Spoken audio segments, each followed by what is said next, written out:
The story started when the dimensional shooting stars impacted the Earth a year ago, triggering a significant mutation of the Earth's living creatures. The mutant beasts from space also invaded the Earth, and mankind fell into the Dark Ages. Some humans awakened in the crisis and saved mankind. They wielded great power, and thousands respected them as humanity's remnant forces. Flux energy distinguishes between ordinary and talented people. It is an unbridgeable gap. It is either high up or it is a commoner like everyone. That's where Yunmu lies, an ordinary man of the new age. But it's until he gets a supreme shadow hack system.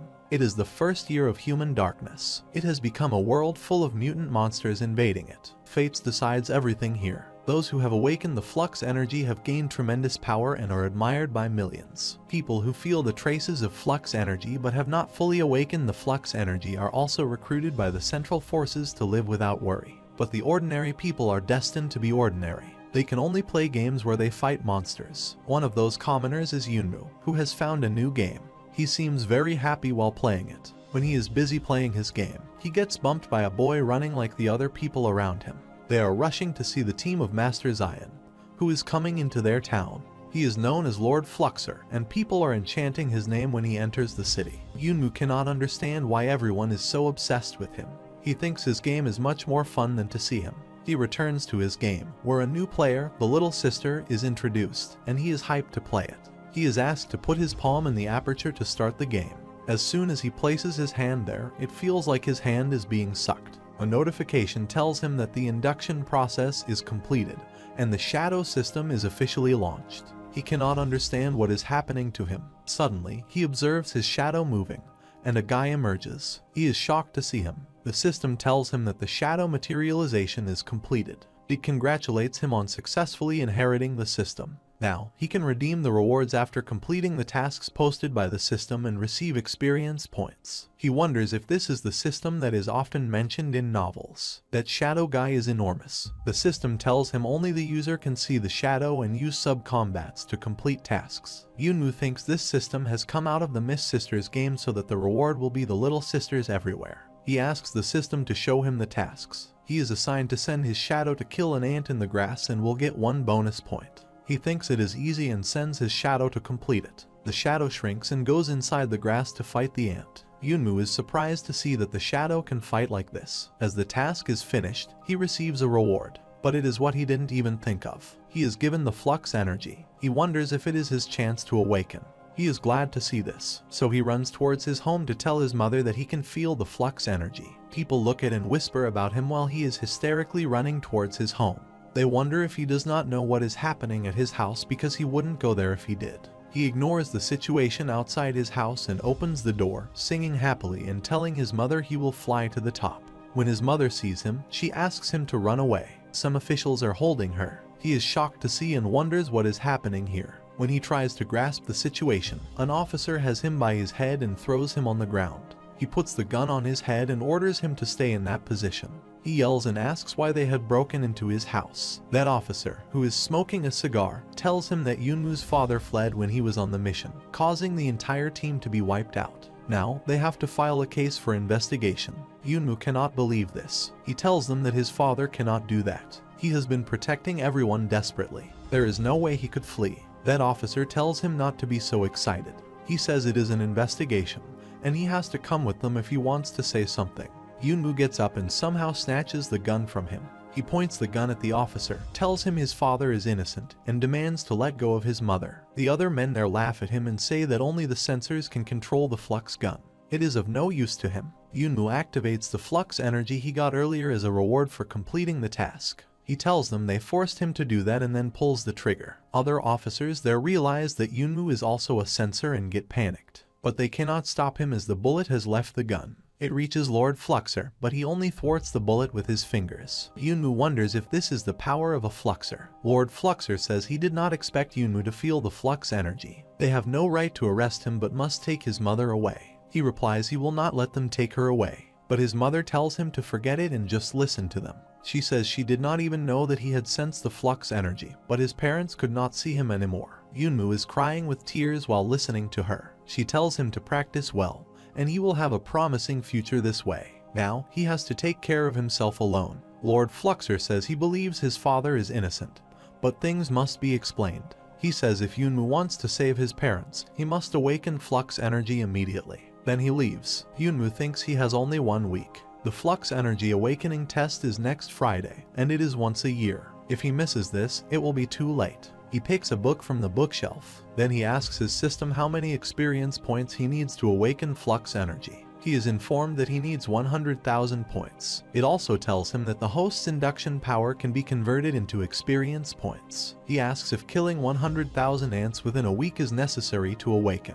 The system tells him that he can activate the auto hack mode. This way, he does not have to operate in Kendarm automatically. He turns it on immediately and sends the shadow to perform the tasks. He knows that shadow alone will not be able to complete it. He must also practice continuously for the upcoming 7 days to awaken up with more flux energy. He reads a book about different ways to sense the flux energy. He thinks about his memories with his dad. He has to protect him at all costs. His eyes start tearing up, and he promises to take care of him this time. 7 days later, at the Jiefeng City 16th University, a professor is taking a class of 3rd-year students. He tells him that today is the most important day of their lives. He says if they are unawakened, he hopes they can work hard to become valuable to society. If they are a flux energy sensor, they will join the guard army to fight the dimension beasts and become a noble guard army. If they awaken the flux energy, they will become a hero admired by thousands. He says no one in the class has awakened the flux energy here, but whether they have it or not, the teacher is proud of them. They are a hope of the central continent. Suddenly, the door opens and Yunmu enters the classroom. The awakening test has begun in the school. Yunmu also comes there. He almost missed his last class meeting. He looks around and thinks there are fewer people than before. Many people have just given up on the test. Suddenly, someone calls his name. It is Kai Fei, the son of a wealthy businessman in Jiefeng City. He thought Yunmu would give up the test. He did not expect him to have so little self-awareness. His friend says the whole town knows about Yunmu's dad, yet he wants to be like him. Seeing this, the other students around start talking badly about his dad. One says that he knew his dad was in the army before and wanted to have a good relationship with him. Suddenly, Kai Zhang comes there and tells Kai Fei to leave and not make the environment sour. He says they have flattered Yunmu before, but now his family is in trouble. They all have shown their true faces. He calls them shameless. Kai Fei leaves and says Kai is a brave dog, but he will see how long he can bark. Kai takes a sigh after they all go. Yunmu thanks Kai for helping him. Kai smiles and asks how's his father now and if everything is alright. He replies it is still under investigation. He tells him to get in the lines as it will be their turn soon. When he is talking to Kai about that, a girl comes there and calls him by his name. It is Lin Lai, Yunmu's childhood sweetheart. She asks him if he came here specifically to see his test. Kai leaves them too as he does not want to be a bone between them. Yunmu tells her that he also came here for the test. She tells him that she also heard about his father. Although it may not be the time to inform him now, she still wants to say that she sensed some flux energy a few days ago. She knows it is selfish to say that, but she still wants to enter the high-dimensional world that the world dreams about. She still wants to try it even if there is only a 50% chance. She says she is sorry for that. Yunmu realizes that all the praise of his friends and classmates only came because of his father's reputation. The so-called childhood sweetheart and friends meant nothing at all. Maybe everyone did not look with cheerful eyes from the beginning. Lin Lai calls him, who is zoned out at the moment. He says he understands what she means and wishes her good luck in her test. So he walks away. Kai, who is standing in the line, sees him going forward. He calls him from behind and asks him to line up here. He has reserved a place for him, but he ignores him. It is Kai Fei's turn to take the test, but Yunmu goes up the stage. He pushes Kai Fei away and stands there to take the test. Kai Fei yells at him and asks why he is cutting the line and if he still thinks his father has his back. Yunmu says it is because he is going to be a fluxer. Then, he places his hand on the aperture. A tremendous amount of dark energy emits from him after that. The audience is shocked to see that this kid has awakened completely. Suddenly, Kai comes from behind, pats his shoulder, and congratulates him for awakening. He is excited for him and says that no one can look down upon him anymore. An older guy appears there and says, unexpectedly, that in this 16 university, he can also encounter good seedlings that can awaken without external stimulation.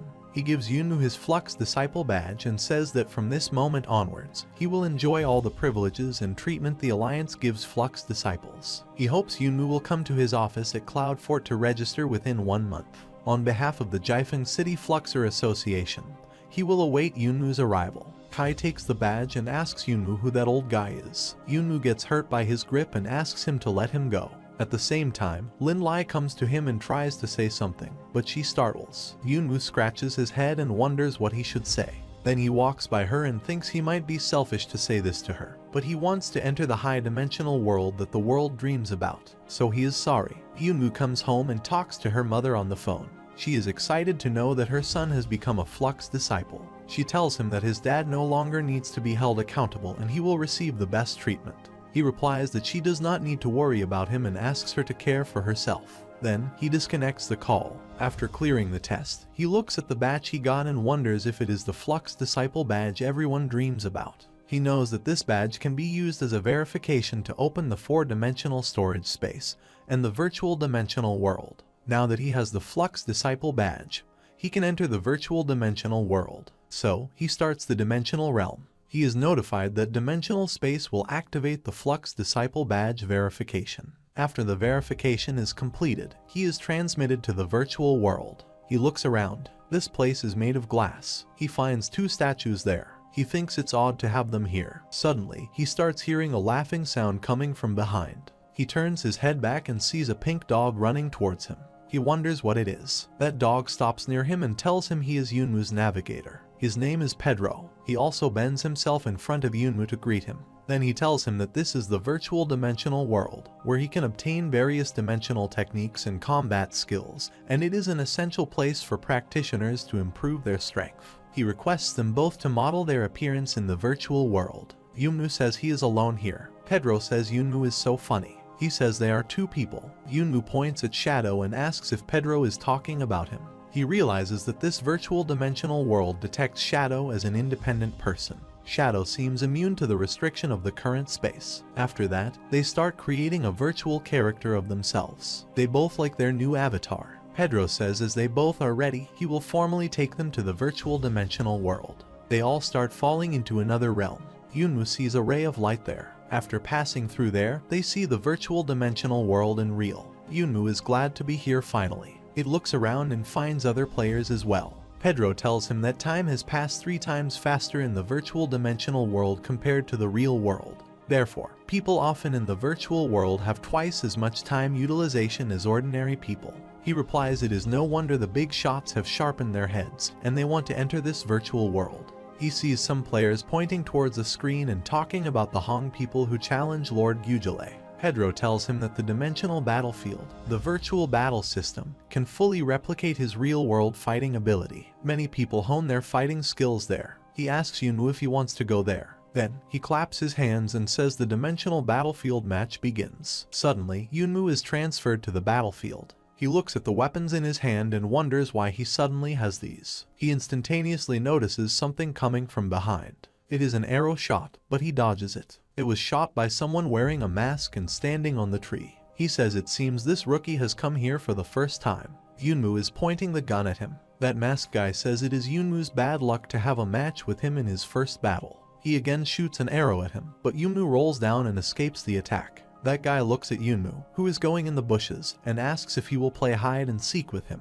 Yunmu is hiding behind a tree now. That guy comes down the tree and asks if he thinks he will be fine if he hides. He sets his bow and says instead of hiding, Yunmu should take the initiative to help this brother end the game fast. But Yunmu does not appear, and then, all of a sudden, he emerges from behind and shoots that guy. He asks that guy if he has never heard of the phrase "don't chase a cornered enemy." He says even the ants downstairs in his house are much better than him. After that, he sees some energy balls coming out of that dead guy and gathering there. Those balls enter his body forcefully. He wonders what it was that his body just absorbed. The system tells him that the host has absorbed the space elements for the first time. The system rewards the host with a grade cultivation method, Admiralty Cover. He does not know what the space elements are. The system replies that those who defeat the Fluxer in the virtual dimensional world can obtain the space element that can be exchanged in the Dimension Store. He asks, by cultivation method, if it means the ancient martial arts practiced during the most prosperous period of humanity before the Dark Age. He is being informed that the Admiralty cover that he just obtained is a defensive ancient martial art, which can reduce 30% of the damage he receives. For every level upgrade, it will increase his damage resistance. Yunmu says it is a great skill and wants to try its power quickly. He calls for Pedro. He appears behind the bushes and waves at him. Yunmu says he wants to compete again. He says okay and sends him to another battlefield. Yunmu says it is troublesome to change places every time. He finds a girl there and asks her if she is his opponent. He rubs his head while shying and says he does not fight girls, but to win, there is no way. So he shoots her with his gun. She successfully blocks the bullet with her knives. She looks at him furiously and asks how he can attack even after talking like that.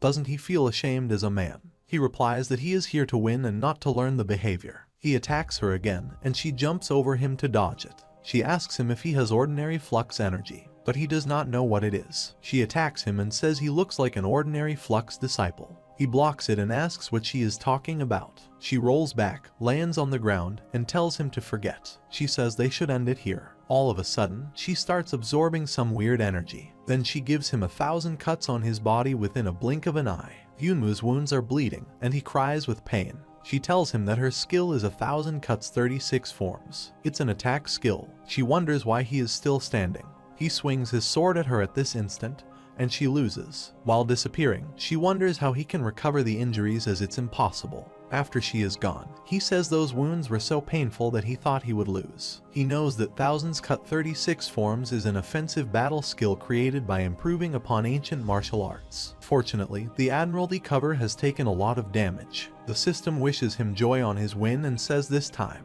he has obtained a 76-point empty element and comprehended the basic level of violent blade offensive skill. He wonders after getting so many rewards. The stronger the defeated person, the more rewards he will get. He thinks it is good. In any case, he is suddenly full of energy. He stretches his body and asks Piro to do it again. A girl sees the battle results on the big screen and says that little Yu will be so angry. Losing to the ordinary Flux disciple is what she cannot tolerate the most. That girl says Yunmu must have a defensive technique that is rare in the world. 3 days later, in Yunshin City, Yunmu is carrying a fruit basket and has been searching for a broken hospital in this big city for a long time.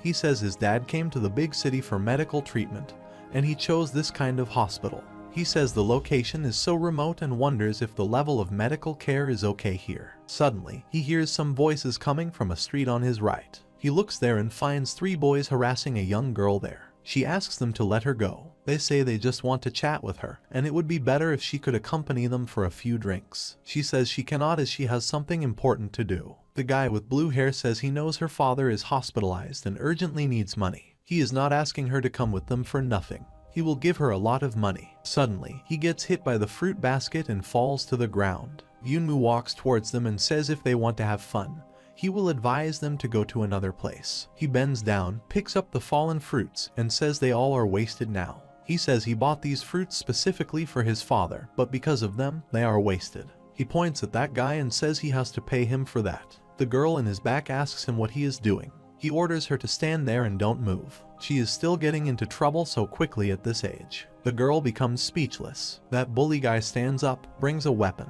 and asks if Yunmu knows who he is. Yunmu kicks his blade and throws it in the air. That guy is stunned. Then Yunmu kicks his face and beats all of them well. He picks up his wallet, looks into it, and says that with this bit of money, these guys should feel embarrassed to invite a girl to go out with them.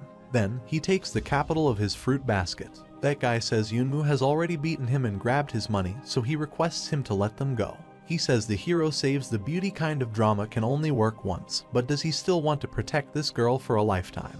Yunmu asks what he is talking about. He tells them that the girl is his sister. Yunmu and his sister, Ruyan, are going to the hospital. He tells her every time he sees her, she is always in trouble. He asks if she is a gangster attracting machine. She apologizes to him. He is holding a visiting card and reading the information on it. He tells her to forget it this time.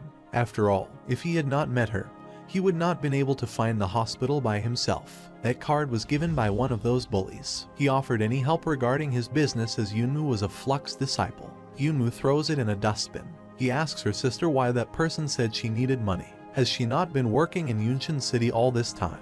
How can that money not be enough? Does dad's medical bills cost too much? Ruyan tells him their father's injury is much heavier than she thought. The money she saved in the past few years was almost used. But he can rest assured she has been working hard to raise money. She will not let dad be driven out of the hospital. He asks her why she is acting like she is doing something wrong. It's just that she has done enough as an adopted daughter. He says he will take care of the money. He is a Fluxer now and has a lot of money. He thanks her for what she has done for them during this period. He keeps walking, but she stops behind after hearing this. They enter the hospital. He tells her to go directly to the ward, and he will go and pay Dad's medical expenses. He knows the ward number. Ryun enters the ward and greets her parents. Her mother asks him if she wants some water as she looks tired. Her dad says it must be troublesome for her to run errands for him every time. She says that's not true. He shouldn't say something like that again.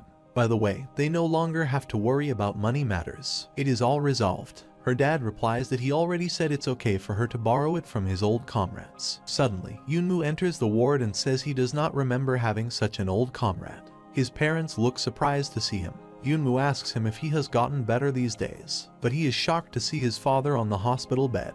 His father smiles and asks why he is suddenly looking so severe. He says he is just lying down here, but no more legs. He asks why Yunmu looks like the sky is falling and if it is a disaster. He tells him not to worry. He is still alive. It's just he has lost 2 legs and he has earned it. Yunmu is still stunned. His father changes the topic and asks how he paid the medical bills. He tells his father not to move, who is trying to sit on the bed. He says he has already told him he has awakened and is a fluxer. His father starts laughing hysterically. He says he knows his son's worth. He cannot even sense the flux energy, let alone awaken. Yunmu feels humiliated and says he is going back. This old man can pay for himself. Before he steps out, his father asks how he can be a fluxer with having such a childish temper. He gives him a box and tells him to take it with him. Yunmu holds it and asks if this isn't his most valuable battle soldier's combat suit. His father replies that this combat suit can significantly enhance the capabilities of the wearer. Yunmu asks if he is willing to give such a precious thing to him. He replies that he will not be able to use this anymore so that he can keep this with him. However, this thing is not something to wear every time, and the internal biochemical regulating substances will increase the tolerance limit of ordinary people. But there is a great benefit to both the sensor and the fluxer. In other words, it is not up to him to decide whether to wear it. It is the armor that determines whether he is eligible to wear it. Yunmu says that he will not take advantage of him. He will just borrow this suit to wear it, and he can rest assured that he can still wear it because he will find a way to get him back on his feet. He asks the suit to boot up. It beeps and opens by itself. Then, it adjusts it on Yunmu's body. Yunmu is at his home and has prepared his pre-departure luggage. He lays down on his bed and thinks about tomorrow. It is the day to go to Fengyan Fort. He is a bit sad because he will not be able to return for a long time. The following day, outside the Fluxer Guild in Jiefeng City, all the newcomers started arriving there to join the guild. Luo Jin also arrives there, and all the eyes shift on him. He is the #1 newcomer in the Jiefeng City. The other students there start gossiping about him as he is the young master of the Luo family. Some have heard that his father had broken through to the highest level of Fluxer, and he is a super Fluxer now. Suddenly, they see Zhang Doxing arriving there. His father is the wealthiest man in Jiefeng City. He looks around and tells his son that this place is too shabby for him. He doubts if this Fengyan Fort is reliable, so he suggests his son return home. Xing replies that he is okay with this place as it is a little shabby. It is a great way to experience the life of a commoner. Besides, he has all the money his father gave him, so it is okay. He sees a girl arriving there excitedly when he is busy talking about this. She is Lu Nuoji, the granddaughter of the president of the Fluxer Guild. She walks forward, saying he will see her grandfather when she arrives at Heavenly Cloud Castle. The standard players there are amazed to see these talented people around them. This is because the top 8 ranked colleges did well in their Flux exams this year. Right then, someone comes from behind and says they are unaware that 16th University has also produced an Awakened one this year. His mates carry him there on his shoulder while playing gongs and drums. The other players find it awkward and wonder if they are making a practical joke. Xing looks at Yunmu and laughs hysterically while calling him a joke. Yunmu feels ashamed and wants to die badly. It is the most humiliating moment of his life. He can feel the strange environment around him and all the eyes glazing at him.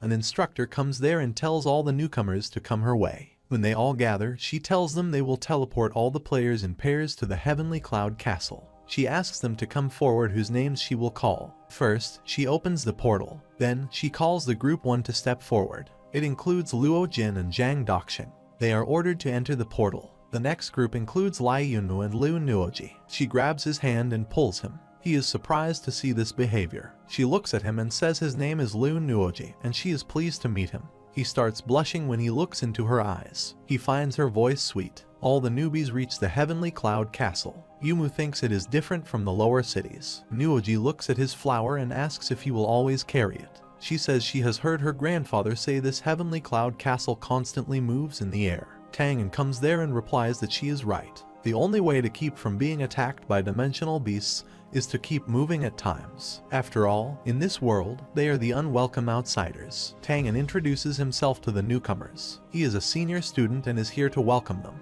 He says he will take them to the Jiefeng City courtyard on behalf of the Jiefeng City Fluxer Guild. If nothing happens, the Jiefeng courtyard will be their home and base camp for the next 3 years. He asks everyone to follow him to the bus. He says that, as they all should know, there are currently 7 floating castles on the central continent, and the Heavenly Cloud Castle, where they are now, is one of them. They all will use this place as their base for their activities. When they all sit in the bus, he tells them that each of the 7 floating castles governs its area, like their Heavenly Cloud Castle, which has 136 cities under its jurisdiction.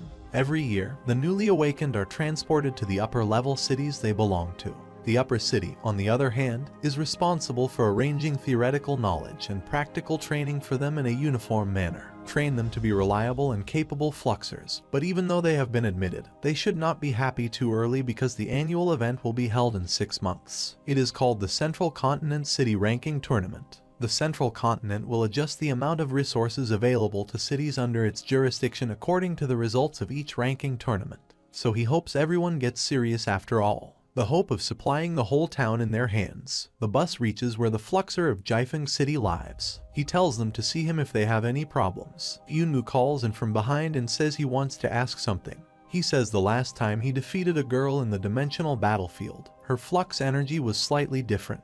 The girl's flux power caused him to have a burning sensation in his heart. Tang is shocked to hear that. He asks Yunmu if he is saying he has defeated the Fluxer that used dark flux energy. Jin overhears their conversation. He is awestruck after hearing Unumu's claim. A random tells Yunmu that there is a limit to his bragging. He should stop telling such lies. Besides, he is a newcomer, so how can a dimensional battlefield match him with a Fluxer with dark flux energy? He says even Jin would not make such claims that Yunmu is making. Yunmu is blank and asks if this dark energy is that great. Tang tells him that dark flux energy is not just excellent. Compared to the flux energy that they have awakened, this kind of power has a tremendous difference in quality. Nuoji comes to him and informs him that dark flux energy has a unique destructive characteristic. The burning sensation he just spoke of should be dark flux energy containing fire attributed to a destructive force. However, only one among 1,000 ordinary fluxes will naturally awaken dark flux energy. That he can beat someone like that means he is outstanding. Yunmu looks at her and asks if she believes what he said and if she does not think he is bragging. She says she believes him. She looks at him with her shining blue eyes and says how can someone determine the strength of a person without having seen their natural strength? Just because a person does not know it does not mean he is weak. Then she tells him to go ahead and find their residence as it should be just up ahead. Yunmu looks at her while his cheeks are blushing. He likes her positive attitude. Students are brought to the Maplewood courtyard as the new students are accommodated here. Everyone is amazed to see this luxurious place as it looks like a resort. They are told to choose the rooms of their own choice to stay. Some students try to make a good relationship with Jin and tell him to choose his room first as he is at the top of their class regarding family and strength. Yunmu looks at them and asks why they are not choosing a room. He has already done it for himself. Those sycophants around Jin look displeased with Yunmu. He thinks the house was chosen slightly out of the way. It is convenient for him to manipulate the shadow to practice. One of those sycophants comes to him and asks how he dares to pick the room before Jin does. He inquires if he does not know the rules here. Yunmu looks at him as if he is ignorant of what that guy is talking about. Suddenly, Xing announces that he has also chosen his room. He wants the one at the front. This works as the petrol on the fire for that guy. Yunmu enters his room and is amazed that this luxurious small room is even better than his home's. He laughs and says it is a good training session now that they have peace. He asks the shadow system to open. The system beeps, notifies him that it is being updated due to a change in the host's world, and asks him to wait. The following day, Yunmu enters the class while still half asleep. He is surprised that Nuoji is the only one present in the class. She waves at him and wishes him a good day. He asks her why she is the only present and if the other students want to kiss the class on the first day. She replies that the first few classes are all theoretical, introducing some primary usage of string force system, and monster system.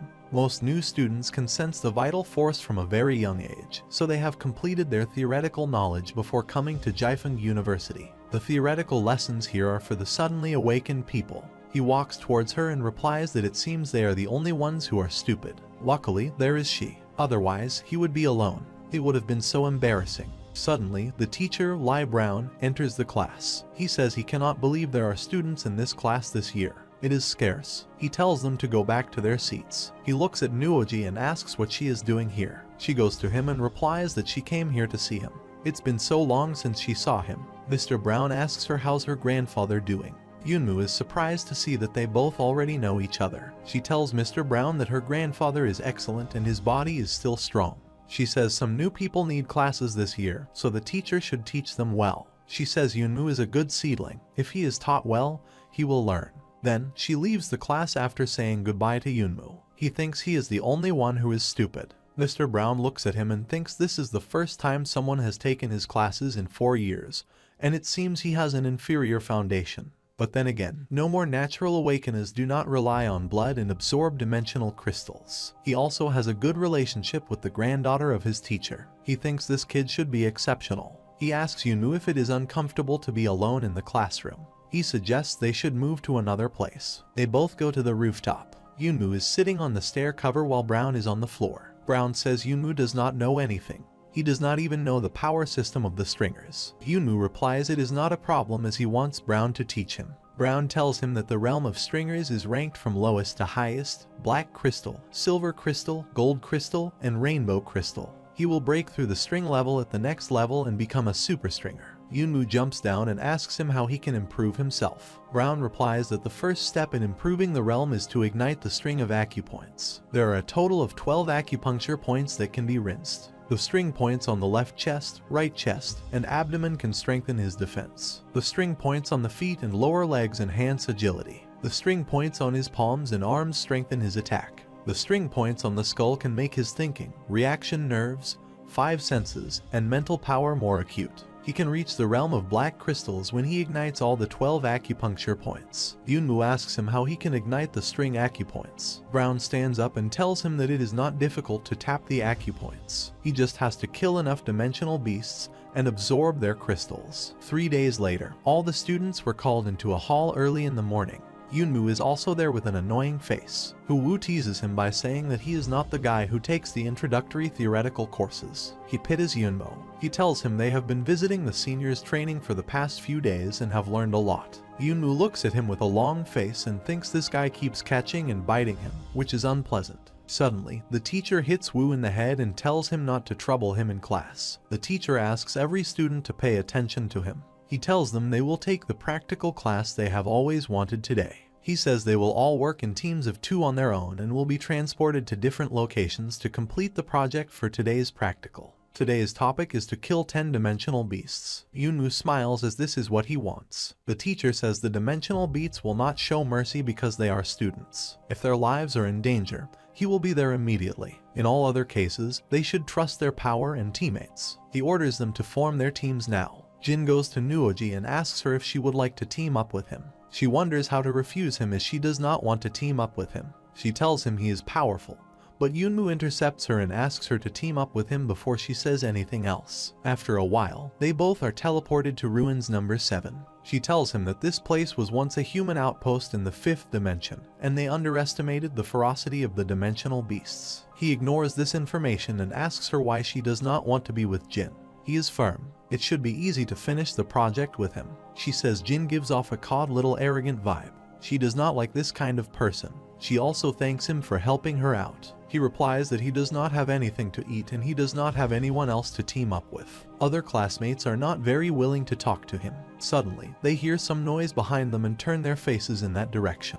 The monsters have appeared. She warns him to be careful as these low-level dimensional beasts that appear in groups should have a leader. Yunmu is unaware of the fact that the leader monster is behind him. The monster throws him away, and he gets smashed into the wall. Nuoji is shocked to see that destructive force and wonders if this monster is the leader of this group of dimensional beasts. It attacks her, but she jumps in the air to escape it. She says a big guy like it with almost zero anti-air capability is not a match for her at all. but she is shocked when that monster jumps in the air. She wonders if this guy may be an intermediate dimensional beast. The monster opens its mouth to bite her. She is terrified, but Yunmu comes in between them.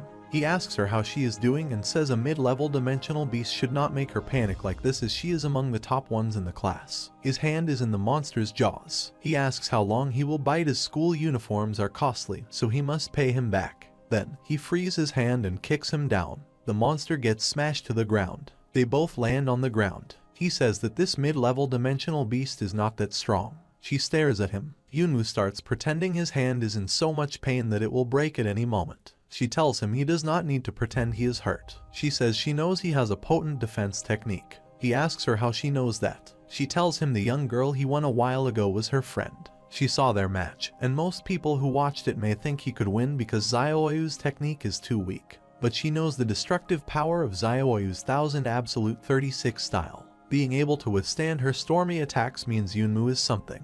But she also understands that he does not want to show strength. After all, the world is still very unkind to people with solid power. Yunmu thinks that he did not want to know people that he had a defensive technique. A small person with an average family like his possessing a defensive technique would be questioned. He tells her he plans to get along with her as an ordinary person. He will pretend no more and will show his cards. He looks at the beasts and asks them to let them go and have a good time. The beasts are terrified of him. Yunmu kicks the last monster and defeats him.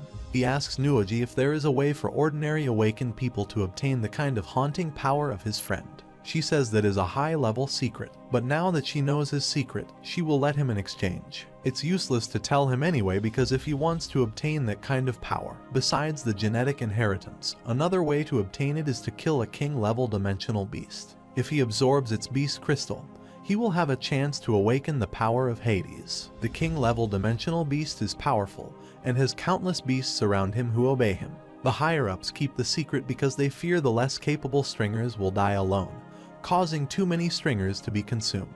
She tells him he will die, so he should not take risks. The teacher waits outside and wonders why the students are taking so long. Suddenly, he notices some movement in the portal and wonders which group will be the first to return. It is Yunmu and Nuoji. She is still warning him not to go there. He replies that he has got it. He tells her she is annoying and reminds him of his mother. Brown looks at them and says he did not expect them two to be the first group to finish. He asks him if they had fun inside there. Yunmu takes his leg to his face and reminds him that he said there were only low-level dimensional beasts inside. So why was there an intermediate dimensional beast? He says that Nuoji almost died there. The teacher says he did not know about that. Yunmu walks away while yelling that the teachers at this school are not doing a good job. Brown looks at him, walks away, smiles, and says the first time he saw him, Yunmu was still so energetic, and it seems that putting intermediate dimensional beasts in for him is still not enough. Lo and Jin step out of the portal. Lo says it is great to be in a group with Jin as he quickly kills 10 low-level dimensional beasts. He thinks they are the first group to finish the target, but he is shocked to see Nuoji and Yunmu already there. Yunmu makes fun of Wu and asks how he can drag the legs of Jin, causing him to come out late. Then he brags and says he can find many people who cannot get a good deal on many things. Wu is irritated by his arrogance and wants to fight, but Jin stops him. Jin excuses Yunmu and comes to Nuoji. He asks her how they finished so quickly. He asks if Yunmu's strength is excellent. Xing hears them talking accidentally, and then starts taking interest in the conversation. Nuoji is perplexed. She hates Jin asking her questions. She thinks that in the case of Jin's character, even if she tells him it's Yunmu's work, he will not believe it. So she replies that this time, she was able to get a quick fix because she could restrain the nature of the dimensional beast she encountered. Jin wonders if she did because of the attribute restrain. Xing's partner says that Yunmu is so good to be able to stay with Nuoji, who is so capable. Luckily, he did not have to do anything to get the first place in the practical class. Xing smirks and says he does not believe in luck. He says that it is just a lie to deceive people. 6 months later, Yunmu defeats the 7th Ruin's dimensional beasts. Now, he finds it boring and not helpful at all, but he knows that the days of training are coming to an end. The next tournament, the Mid-Continent City Ranking Tournament, should be engaging. Some disciples are excited as half of the year has passed while having training there. Yunmu thinks the progress pace in the past 6 months is far worse than using the shadow system. This system has been updated for half a year but has not ended. It is simply unreasonable. He grinds his teeth in anger as this broken system is not easy to use. He wonders why this school always likes to gather people early in the morning. He trained all night last night, and now he is super sleepy. The teacher comes there and makes an announcement. He says that there is only one thing on the agenda this time. The much anticipated the ranking of the city is up. All the students are focused on listening to him. They are told that Tianyang Fort will land in the Lamu River area a week later. Newcomers from each city will travel in teams of 5-7 people to kill dimensional beasts. The total number of points they have earned by killing dimensional beasts will be used as the score for Jiefeng City, which will be ranked against the scores of other cities. He shows them the dimensional space eyes and says these will continue to follow them for 24 hours. Their every move will be broadcast live to all major cities worldwide simultaneously, so they are advised not to take any tricks. Students are amazed to see those dimensional eyes. They are also advised not to forget to pick their survivor battle armor, reserved for Stringers Guild newcomers. Now, they can go alone in the middle of the month to group up. The teacher wishes all of them good luck. Yunmu looks at that survivor's battle armor and thinks using the old man's armor is better. He decides to find Nuoji to form a team with her, but she tells him that she is already on a team. He asks her why she is in such a hurry. She apologizes and says the guild has already arranged it, and they ask her to form a team with Jin and Wu. The guild believes that spreading out the top awakened in different teams is not conducive to the ranking of Jiefeng City. He pats her head and says it is okay. She should just follow the guild's arrangements. She asks him what would he do. He shakes his hand and says she does not need to worry about him. He will find a way. But he thinks that no one else wants to be with him despite saying this. Suddenly, Xing calls him from behind and asks if he wants to join his team.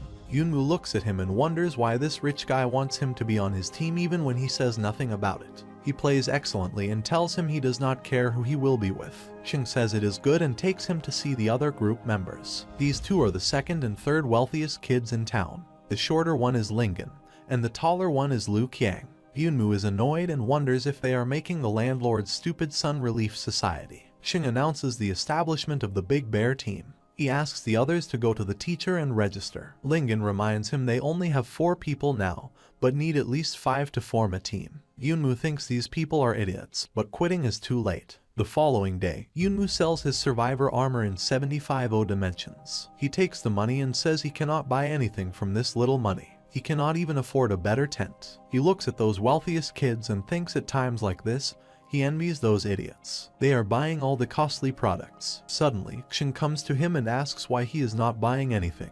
He replies that if Xing thinks everyone is like him. Xing asks if he does not have any money. He says it is pitiful. He asks how he will afford his car, tent, and all the other necessities. He replies that he can run if he does not have a car. He can sleep on the ground if he does not have a tent. This is fine with him. Xing becomes emotional. He grabs his hand and says he did not expect him to be so pitiful. He says the Big Bear team will not allow this to happen. Yunmu looks at him and asks what he is crying about. Xing drags Yunmu with him. He buys him a GTR car and books one of the best chariots he will pick up by the following week. After that, he buys him the most expensive tent. Yunmu is getting cold sweats and wonders if he is being nurtured. Jin and Wu are present outside the headquarters of Stringer Guild. Wu asks Jin if he thinks Yumi can play in the state qualifying this time. He replies that he has no clue. Wu says that this time, with Nuoji on their side, he will see who else is willing to team up with Yunmu. Jin asks him why he is so against Yunmu. He replies that he does not like that he is obviously from a lowly family and still has an arrogant attitude. Therefore, he hates him. Suddenly, a fast red GTR car passes by Wu. He yells, "Who is driving so roughly?" It is Yunmu in the driving seat. Wu is shocked to see him having such a nice car. He asks him what he is doing here. He replies that he is here to pick up some mission. He tells him that the ranking battle is going to the next side, and they can pick up some tasks at will. Wu asks him if he has found a team. Xing calls Wu and says he has been waiting for a long time for this moment. He asks him how his car is. Wu looks at those 3 wealthy kids and asks how this can be called a fighting team. How will Yunmu fight with a group of rich second generation at the back of the crane? He inquires if they want to kill the beast with money. He says that there are not even 5 embers to make the team. Xing smirks and says Wu does not need to worry about it as Xing has already solved the problem of the 5th person. He looks at his watch and says the 5th member should be here any second. Yunmu looks around to seek the last person on their team, but he cannot find any. Suddenly, a bike rider approaches them at a fast speed. Jin is shocked to see the 5th person. He knows her. She is the first student of Fenghua High School. Her name is Ling Shuang. Xing greets her by calling her sister Shuang. Yunmu wonders why he is calling her sister. Lingen points at her and asks what she is doing here. Yunmu is again surprised to find that Shugen is Lingen's elder sister. He shockingly tells Lingen that she cannot be his family's genes. Jin looks at her and says she is from an outer city, so teaming up with someone from their city will be convicted of cheating. This will drag down the performance of the entire city. She tells him not to worry about that as she has already transferred to Jifen College. Wu whispers in Jin's ear and asks if this woman is mighty. He replies that the overall ranking of Fenghua City is much higher than that of Jifen City, and Ling Shuang is already at the second rank of Black Crystal. He had heard that a few years ago, a powerful string player saw and accepted her as his disciple. And now she has trained 2 powerful battle techniques. In tier generation, they can say she is one of the masters. Xing looks at her, smiling, and says he did not expect she would like to help them. With her, they will be a 5-person team. Lingen asks her why she turned around. She has to go back to Fengcheng. She pulls his cheek and says how he dares to say that. Mother and father, when they heard he was at the bottom of the class, they were so mad they almost died. She has come here to keep an eye on him. Xing tells them to go inside and to register with the teacher. Shuang looks at Yunmu and is a bit suspicious about him. She can see something different about him. 1 week later, they are informed that the Tihan fort has landed successfully. The competition is about to begin, and all students are being wished all the best. The competition begins, and all the cars set off to the trail. People all around the world are seeing the live competition. Yunmu's father is also watching it in the hospital. He wants his boy to give his best and make his future. Wu is driving the car and tells Jin not to worry. With his car skills, no one can be faster than them. By then, all the dimensional beasts will be theirs. Jin says the map shows a safe river area in front of them, so Wu should stop there a while. He tells everyone to wear their battle armor in advance and prepare for the battle. Nyoji is worried about Yunmu. She has not seen him recently and does not even know if he has successfully formed a team. Jin looks from the side mirror and asks Wu to stay alert as something is coming from behind. Wu asks if they met the dimensional beast so soon, but when he sees closely, a car comes in that direction at full speed. Wu says it is impossible. He has modified his car himself, and hardly any car is faster, and there should be no one in Tianyang Fort driving better than him. That blue car uses a cliff to jump over Wu's car. He looks at them. This is the Big Bear team, and Shuang is deriving their car. They all are resting at the riverside. Yunmu asks them if they have made up their mind about where to go next. They were hurrying to the front line and did not even decide on a destination. Shuang says she can go anywhere. The dimensional beasts here are not problematic. Lingen requests her to go to a relatively safe place. Xing says they have a master like Shuang, and Thor's chariot can move fast. He points to a place on the map and asks if they go there first. Qiang looks at the destination and asks if it is not a place of dwarfs. Yunmu asks what he is talking about. Lingen leans to Yunmu's seat and tells him that dwarfs are the most challenging dimension beasts in the Ram River region. Yunmu asks Shuang if they are that strong. She replies that if it is a single dwarf witch, it is not strong. It can be said to be very weak. But the problem is that the dwarf witches are social creatures, possess a certain wisdom, and extremely hate humans. When they attack, they are often a group of dwarf witch monsters swarming. Once surrounded, there will never be a place to turn back. This description gives him cold sweats. Xing adds to the conversation and says because of this, no one wants to go there at all. That means that if they go there, the points will be theirs, and no one will compete with them at all. Qiang yells at him and asks if he has a brain problem. He says they might die if they go there. Xing tells them not to worry as nothing will happen if they have Shuang with them. Yunmu asks her what she thinks about it. She replies that it is up to them to decide this kind of thing. Yunmu says if that is the case, he votes yes. Now they have a 3-2 lead. They decide to go there. Lingen starts crying that he does not want to go there. He asks them to let him out of the car. She tells him to save his breath as he will die faster if they leave him alone. She tells them that they are in front of the area of dwarfs. She asks them to get out of the car, put on their battle armor, and get ready to fight. Everyone gets ready. Qiang looks at Lingen's armor and asks if he is afraid of death as he has bought such a high defensive armor. Xing is shocked to see Yunmu's armor. He asks him why he has this one. Yunmu cannot understand his question. Xing tells him that, surprisingly, this is the suit of the Wart God's temple. This suit armor cannot be bought even if someone has money. He starts touching it and loves its texture. Yunmu wonders if his armor is that good. He does not know where his father got it from. Suddenly, they hear some movement at a distance. Shuang tells them that something is coming over here. She orders everyone to find cover. She hides behind a tree and asks Xing to report the situation. He says he has found the target. There are 2 dwarfs. It looks like they are on patrol. She asks him to check to see if other dimensional beasts are around. He confirms the situation and says there are no other dimensional beasts. She orders Xing and Yunmu to get ready to go. The dwarf finds a lollipop on the ground. He picks it up and wonders what it is. Meanwhile, Xing shoots his head with his laser gun. Yunmu attacks the second dwarf from behind and cuts him to pieces. At the Fluxers Union Alliance, the experts are analyzing the team's performances. A commentator tells that this year's Black Empire City is so fierce. Now, half of a day has passed, and Black Empire City is already in the top 4. They also wonder how Snow City's seeded players can be so strong this year. From the previous year's ranking of 49, it has now moved into the top 30. One expert looks at the performance of Jiefeng City's team. They used to be in the 132nds, but now it is in the top 70. An analyzer says he has heard about a super newcomer named Jin in Jiefeng City this year. He asks if this is because of him. The other expert says this thought is ridiculous. There is no way he can get so many points. Lingen is running hysterically to save his life. He is crying for help. A herd of dwarfs is chasing him. He tells Yunmu that it is his turn. Yunmu jumps over him and lands on the head of a dwarf. Now, he is between the dwarfs and Lingen, who is escaping from there, saying he has drawn the dwarfs. The rest is up to him now. Yunmu tells those dwarfs to come together as he is in a hurry. Then he starts slaughtering them brutally. Suddenly, he notices 2 dwarfs attacking him from behind while he is busy caring for those in front. But before they reach him, they are being shot by Xing and Shuang. She tells Yunmu to just focus on killing. They are here to back him up. Meanwhile, one dwarf tries to escape from there. She tells him not to let it escape. Otherwise, it will go back to the tribe to report the news. But before Yunmu goes after him, Kang says he will take care of it. He uses his weapon and throws it towards it. It cuts the dwarf into 2. He is happy to hunt it. Shuang appreciates everyone for the excellent job.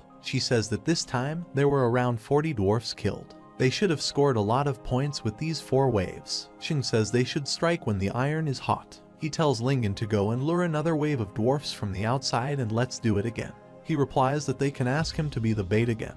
He was almost killed last time, so he quits now. Xing says that in this case, they can only let Yunmu be the bait and leave the frontal combat to Lingen. He gets scared after hearing of a head-to-head battle. He says he would prefer to be the bait instead of taking the lead. Shuang is sitting under a tree. Xing goes to her and asks what she is doing. She reminds him that he told her that Yunmu had been awakened for less than a year. He says yes. He has heard that he only awakened a few days before the test. She wonders how he could have such strength after 6 months of awakening. This is not normal. Xing smiles and says he knows this is not normal. He invited him to form a team because he was not expected. Suddenly, Lingen comes there running. He has brought another wave of dwarfs. The others are a bit worried as, this time, it is the group of dwarf leaders. After spending the whole day hunting, they sit around the fire at night to rest. Zixing is looking at the screen to check the points and says it was a great harvest today. He tells others that Yunmu killed 230 dimensional beasts, accounting for 43% of the team's contribution. Kang is shocked to hear the numbers. Xing says that Sister Shuang also killed 92 dimensional beasts, accounting for 35%. He wonders to know that the cover position can also take so much. Yunmu looks and says that Sister Shuang has been covering him. Otherwise, she would have quickly overtaken him. If it weren't for Sister Shuang's cover, he would not have been able to attack so quickly. She thinks he just said that because he wanted to give her the credit, and it was obvious from all his actions that he was deliberately hiding himself. Xing notices that Lingen is not well. He asks what's wrong with him and why he is so depressed. He says that the whole day has passed, and he did his best to score 5 points. Qiang tells him not to cry as he has only a few points. Shuang asks him why he is crying when she has given him all her points. This surprises Yunmu that the point can be shared. He says if this is true, then he will give his 15% to Qiang. Qiang asks if he is okay with that. Those are his hard-earned points. Yunmu replies that it is okay. They are on the same team. They must advance and retreat together. Qiang asks why he is so good. He says if he were a girl, he would fall in love with him. Xing tells them that it is getting late. They should share the loot and go back to the tent to rest. Yunmu holds a crystal inside his tent and wonders if this is the Fluxer Power Crystal. He is surprised that they are still glowing after passing the whole day. He recalls that these crystals taken from the dimensional beast remain active for 12 hours, so he should use them as soon as possible. He wanted to wait for acupuncture after returning but can only do it now. He opens the screen and says the first acupuncture point is tight. He looks at all the points as there are so many and wonders which one he should choose. He recalls that the teacher suggested he choose the Tianren cave first. As it is the only acupuncture point in the head, it allows for a significant evolution of thinking and reaction. So he decides that he will go with the Tianren cave. He breaks the crystal to get its power, and it increases its mind abilities by 15%. The process feels uncomfortable. He uses all 5 crystals. He cannot believe that 5 crystals only lit up 70% of the Tianren cave. He asks if it is not true that 1 or 2 of these are enough to light up an acupoint for those who are not too severely qualified. He would if it was because his qualifications were inadequate. Suddenly, he is informed that the update of the shadow system has been completed. He is excited and yells that his treasurer is finally back. He activates the shadow system. He is surprised to see that Shadow is also wearing the armor. The system informs him that in the current dimension, the Shadow's strength is equal to that of the host and will not be reduced. Due to the host's infusion of the Tianren cave, the Shadow's intelligence level is increased, and the host can attach his consciousness to the Shadow and control its action. He smiles and says he wants to try using Shadow for body movements. He shifts himself to Shadow's body. His own body falls to the ground after that. Yunmu cannot believe that he got into the body of the Shadow. He finds this feature simply outstanding. This half year of the wait was not in vain. He says that sleeping at night is a waste of life, so he opens the door to leave the tent. His happy midnight time is about to begin. He sneaks out slowly as he cannot let others discover this. The following day, Yunmu is sitting on his couch. He has absorbed all the crystals that he gained last night. He is not feeling well, as he has been fighting monsters and absorbing crystals all night. However, the crystals obtained from killing monsters last night completely penetrated the Tianren cave, which is quite rewarding.